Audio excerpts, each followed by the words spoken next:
Pemerintah menilai adanya unjuk rasa seperti itu adalah bagian dari demokrasi. Sekali lagi, tidak boleh ada kekerasan dan tidak boleh membawa peluru tajam, dan jangan sampai terpancing oleh provokasi yang ingin terjadi jatuhnya korban.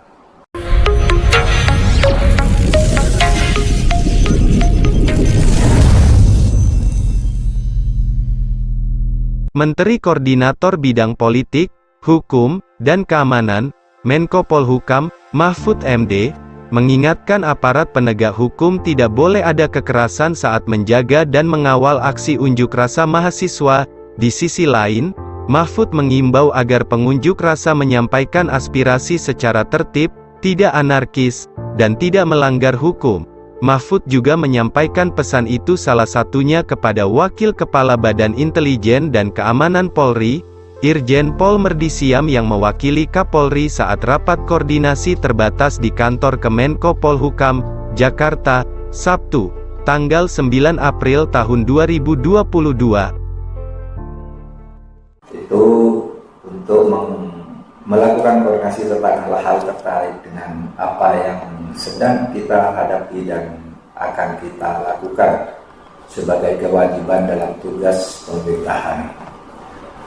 Saudara, pemerintah memperhatikan dengan seksama dinamika yang berkembang di tengah-tengah masyarakat mengenai berbagai masalah yang muncul, termasuk antara lain adanya rencana unjuk rasa oleh beberapa elemen masyarakat pada hari Senin, tanggal 11 April 2022 besok. Pemerintah menilai adanya unjuk rasa seperti itu adalah bagian dari demokrasi. Meski begitu, Indonesia juga adalah negara demokrasi atau negara hukum. Untuk itu, pemerintah menghimbau agar di dalam menyampaikan aspirasi hendaknya dilakukan dengan tertib, tidak anarkis, dan tidak melanggar hukum. Yang penting, aspirasinya bisa didengar oleh pemerintah dan masyarakat.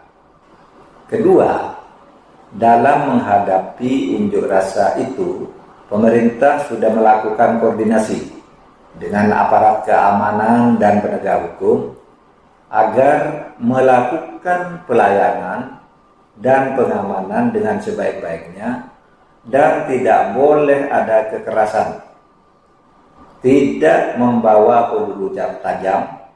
Sekali lagi, tidak boleh ada kekerasan dan tidak boleh membawa peluru tajam, dan jangan sampai terpancing oleh provokasi yang ingin terjadi jatuhnya korban. Saudara sekalian, di luar masalah unjuk rasa, saya sampaikan bahwa pada hari Selasa, tanggal 12 April tahun 2022 besok, pemerintah akan melantik atau presiden akan melantik anggota KPU dan Bawaslu yang telah dipilih secara sah melalui proses seleksi oleh panitia independen dan oleh DPR.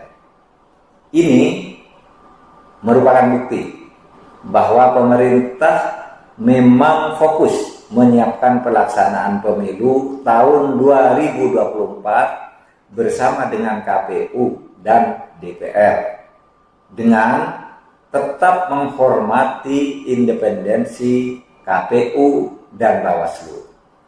Kami tidak akan mengintervensi, tapi akan menyiapkan pemilu tahun 2024 sesuai dengan undang-undang. Kepada KPU dan Bawaslu, diharapkan terus bekerja menyiapkan pemilu sesuai dengan ketentuan konstitusi dan undang-undang pemilu. Saudara, selain itu, pemerintah juga sedang fokus untuk menyelesaikan masalah-masalah yang terkait dengan kebutuhan pokok masyarakat, bahan bakar, dan sebagainya, yang juga merupakan permasalahan global yang dihadapi oleh berbagai negara di dunia pada saat ini, bukan hanya di Indonesia. Bersamaan dengan itu, pemerintah dan kita semua bersyukur bahwa COVID-19 jika dibandingkan dengan berbagai negara lain di dunia, penanganannya di Indonesia menjadi salah satu yang terbaik. Saat ini beberapa negara seperti Hong Kong misalnya, China, India, bahkan Amerika masih menghadapi masalah terkait dengan COVID. Sementara kita sudah memasuki proses pelandaian yang konsisten dan tercatat sebagai salah satu yang terbaik di dunia dalam penanganan COVID. Syukur alhamdulillah kita bisa melakukan itu. Saudara, kita juga tidak akan menghambat wacana politik yang muncul di tengah-tengah masyarakat dengan segala pro dan kontranya. Karena kebebasan seperti itulah yang dulu kita perjuangkan.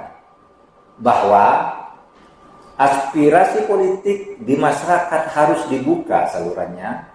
Kemudian lembaga-lembaga politik bisa mengambil keputusan sesuai dengan aspirasi masyarakat.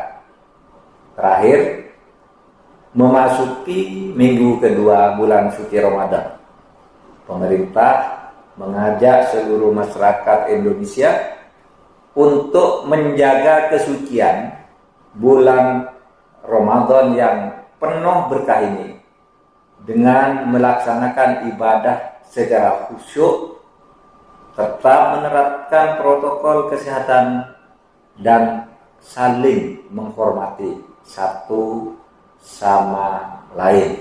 Pemerintah juga sedang menyiapkan pelayanan atau pengamanan mudik lebaran agar Anda semua yang mau mudik aman dan nyaman. Mari kita jaga sama-sama kemaslahatan masyarakat dan kebaikan Indonesia.